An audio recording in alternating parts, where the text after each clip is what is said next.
தூத்துக்குடி மாவட்டம் கோவில்பட்டியில் எட்டயாபுரம் சாலையில் அமைந்துள்ள சமூக நீதி பள்ளி மாணவியர் விடுதியில் கோவில்பட்டி சட்டமன்ற உறுப்பினர் கருணாநிதி திடீர் ஆய்வு மேற்கொண்டார். இந்த ஆய்வின் போது விடுதியில் மாணவிகளுக்கு உள்ள வசதிகள் மற்றும் தேவைகள் குறித்து காப்பாளர்களிடம் கேட்டறிந்த சட்டமன்ற உறுப்பினர் மாணவிகளுக்கு வழங்கப்படும் உணவின் தரம் குறித்து ஆய்வு செய்தார். சிவகங்கை மாவட்டம் வேட்டையன்பட்டி ஊராட்சி ஒன்றிய நடுநிலைப் பள்ளியில் மாணவர்களுக்கு வழங்க வேண்டிய இலவச காலணிகளை மாணவர்களை வைத்து எரிக்க கூறியதோடு மட்டுமில்லாமல் அந்த எரிந்த குப்பைகளை அள்ளி சென்று சாலையோரம் போடுமாறு பள்ளியின் தலைமை ஆசிரியர் தெரிவித்துள்ளார். இதுகுறித்த செய்தியாளர்களின் கேள்விக்கு மாணவர்களுக்கான இலவச காலணிகள் கால்களில் அணிய முடியவில்லை என்பதால் அதனை எரித்ததாக பள்ளியின் தலைமை ஆசிரியை மறுப்பலாக பதிலளித்துள்ளார்.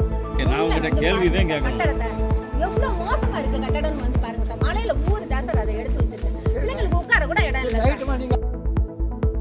சிவகங்கை மாவட்டம் காரைக்குடியில் தூய்மை பணியில் ஈடுபட்டிருந்த பெண்ணுக்கு பாலியல் தொல்லை அளித்த ராஜசேகரை கைது செய்ய வலியுறுத்தி தூய்மை பணியாளர்கள் காரைக்குடி வடக்கு காவல் நிலையத்தில் புகார் அளித்துள்ளனர்.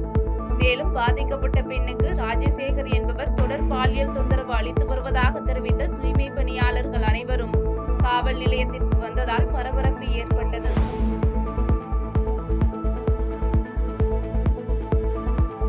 புதுக்கோட்டை மாவட்டம் மேலநம்மக்கோட்டையில் செயல்பட்டு வந்த விநாயகா மகளிர் சுய உதவிக் குழுவின் உறுப்பினர்கள் புதுக்கோட்டை SBI வங்கி முன்பு திரண்டனர்.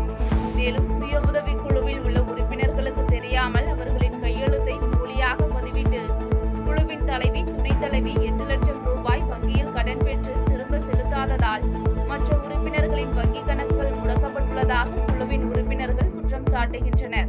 8 லட்சம் ரூபாய் எடுத்து 3 லட்சம் ரூபாய் வந்து இந்த பொண்ணு தலைவி குணசுந்தரி எடுத்துக்கிட்டாங்க. 5 லட்சம் ரூபாயை வந்து அதாவது குணசுந்தரிக்கு மேலே அவங்க பயிற்றுனராக இருக்கவங்க நதியாங்கிற பொண்ணுக்கிட்ட 5 லட்சம் ரூபாய் பணத்தை கொடுத்துருக்காங்க. இவங்க 2 பேரும் இந்த 12 உறுப்பினர்களுக்கு தெரியாமலே பணத்தை வந்து கையாடல் பண்ணி ரன் பண்ணிக்க இருந்திருக்காங்க. இது எங்களுக்கு தெரியலை. பேங்க்கில் வந்து ஒரு குறிப்பிட்ட மாதத்துக்கு அப்புறம் பணம் கட்டலைன்னொன்னே பேங்க்காரவங்க என்ன பண்ணிட்டாங்கன்னா எங்களோட கணக்குகளை அதாவது ஸ்டேட் பேங்க்கில் அங்கே எங்களோட ஆதார் இருக்கும் பார்த்தீங்களா, அதை வச்சு எங்களோட அக்கௌண்ட்டை ஃபுல்லாக முடக்கிட்டாங்க. நாங்கள் போயிட்டு ATM கார்டை போட்டோ பாஸ்புக்கை வச்சு திணிச்சு பார்க்கும்போது நீங்கள் லோன் கட்டலை, அதனால் உங்கள் அக்கௌண்ட் வந்து லாக் பண்ணிட்டோம், நீங்கள் லோனை கட்டுங்கம்மான்னு சொல்லும்போது நாங்கள் வந்து யார்கிட்டையும் லோன் வாங்கலையே சார், எங்களோட வங்கி கணக்கு எப்படி முடக்குனீங்க அப்படின்னோடனே அவங்க சொல்லிட்டாங்க இது மாதிரி உங்கள் பேரை வச்சு இன்னும் சுய உதவிக்குழு 8 லட்ச ரூபா பணத்தை வாங்கியிருக்காங்கம்மா, அவங்க கட்டலை, அதனால அவங்கள கட்ட சொல்லுங்கள், உங்கள் லாக்கை எடுத்து விட்றோம் அப்படின்னு சொல்லிட்டாங்க சார். புதுக்கோட்டை மாவட்டம் திருமயம் அரசு மருத்துவமனை மற்றும் அரசு ஆண்கள் மேல்நிலைப் பள்ளியில் தமிழ்நாடு தொழிலாளர் மற்றும் திறன் மேம்பாட்டுத்துறை அமைச்சர் முகமது பர்வேஸ் ஆய்வு மேற்கொண்டார். அப்போது திருமயம் அரசு மருத்துவமனையில் கட்டமைப்பு வசதிகள் குறித்து மருத்துவர்களிடம் கேட்டறிந்த அமைச்சர் நோயாளிகளிடம் மருத்துவமனையில் அளிக்கப்படும் சிகிச்சைகள் குறித்து கேட்டறிந்தார்.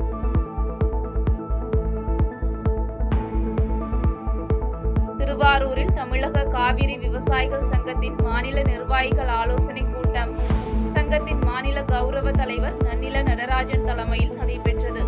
இந்த கூட்டத்தில் கலந்து கொண்ட பின்னர் செய்தியாளர்களை சந்தித்த சங்கத்தின் பொதுச் செயலாளர் PR பாண்டியன் ஜூலை 23ஆம் தேதி மேகதாது அணை வரைவு திட்ட அறிக்கையை நிராகரிக்க வலியுறுத்தி டெல்லி பாராளுமன்றத்தை முற்றுகையிட்டு போராட்டம் நடத்த உள்ளதாக தெரிவித்தார். மத்திய நீர்வள ஆணையம் உடனடியாக கர்நாடக அரசுடைய மேகதாட்டு அணைக்கான வரைவு திட்ட அறிக்கையை நிராகரிக்க வேண்டும் என வலியுறுத்தி வருகிற ஜூலை 23ஆம் தேதி டெல்லியில் நீர்வளத்துறை ஆணைய அலுவலகத்தை பாராளுமன்றத்தை முற்றுகையிட்டு ஆயிரக்கணக்கான விவசாயிகள் போராட்டத்தில் ஈடுபடுவது என முடிவெடுத்திருக்கிறோம். அந்த போராட்டத்திற்கு ஒருங்கிணைக்கிற வகையில் டெல்டா முழுமையிலும் பிரச்சார பயணம் மேற்கொள்ள இருக்கிறோம். ஈரோடு மாவட்டம் ரங்கம்பாளையத்தில் ஓய்வு பெற்ற ரயில்வே ஊழியர் வீட்டின் பூட்டை உடைத்து மர்ம நபர்கள் 55 சவரன் தங்க நகை மற்றும் 20,000 ரூபாய் ரொக்க பணத்தை கொள்ளையடித்து சென்ற சம்பவம் அப்பகுதி மக்கள் மத்தியில் அச்சத்தை ஏற்படுத்தியுள்ளது. இதுகுறித்த தகவலின் பேரில் சம்பவ இடத்திற்கு வந்த தாலுகா காவல் நிலைய போலீசார் கைரேகை நிபுணர்கள் உதவியுடன் மர்ம நபர்கள் குறித்து விசாரணை மேற்கொண்டனர். கன்னியாகுமரி மாவட்டம் சின்னமுட்டம் மீன்பிடி துறைமுகத்தில் இருந்து கடலுக்கு மீன்பிடிக்க சென்ற விசைப்படகில் ஏற்பட்ட தீ விபத்தில் படகு முழுவதும் எரிந்து சேதமடைந்தது. இந்த தீ விபத்தின் போது படகில் இருந்த அனைவரும் கடலுக்குள் குதித்து நல்வாய்ப்பாக உயிர் பிழைத்த நிலையில் படகு தீப்பற்றி எரியும் வீடியோ சமூக வலைதளங்களில் பரவி வருகிறது.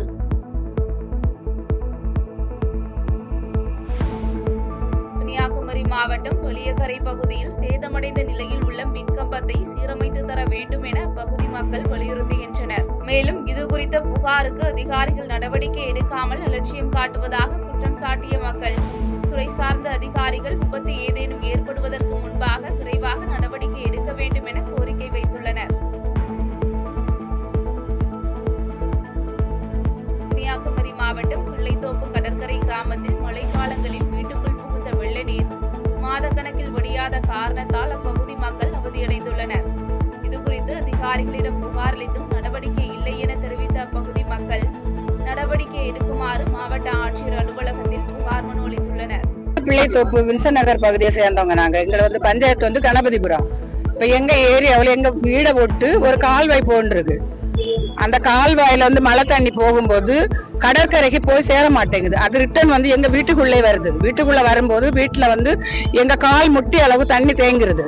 அவ டாய்லெட்ல உள்ள தண்ணி எங்களுக்கு வெளியே வருது. பிள்ளைங்க வயசு பிள்ளைங்களை வச்சு எங்களுக்கு டாய்லெட் கூட யூஸ் பண்ண முடியாத ஒரு சூழ்நிலையில நாங்க வாழ்ந்துட்டு இருக்கோம். ஒவ்வொரு வருஷமும் நாங்க இப்படி கலெக்டர் ஆபீஸ்ல மனு கொடுத்துன்னு போறோம். எங்களுக்கு ஒரு நிரந்தர தீர்வு கிடைக்கல. அப்ப இந்த ஆட்சியில நம்ம எங்களுக்கு பிடிச்ச ஒரு தலைவர் வந்திருக்காரு. இந்த தலைவர்கிட்ட எங்க குறைய சொல்லும் போது எங்களுக்கு ஒரு நிரந்தர தீர்வு கிடைக்கும்னு தான் நாங்க வந்திருக்கோம். செய்திகளை உடனுக்குடன் தெரிந்து கொள்ள கீழ்கண்ட கேபிள் மற்றும் டிடிஎச் நெட்வொர்க்குகளில் எம்நாடு செய்தி தொலைக்காட்சியை காணுங்கள். பாதகம் செய்பவரை கண்டால் நாம் பயம் கொள்ளலாகாது பாப்பா. மோதி மிதித்து விடு பாப்பா, அவர் முகத்தில் உமிழ்ந்து விடு பாப்பா. அண்மை செய்திகளை உடனுக்குடன் தெரிந்து கொள்ள இணைந்திருங்கள் எம்நாடு தொலைக்காட்சியுடன்.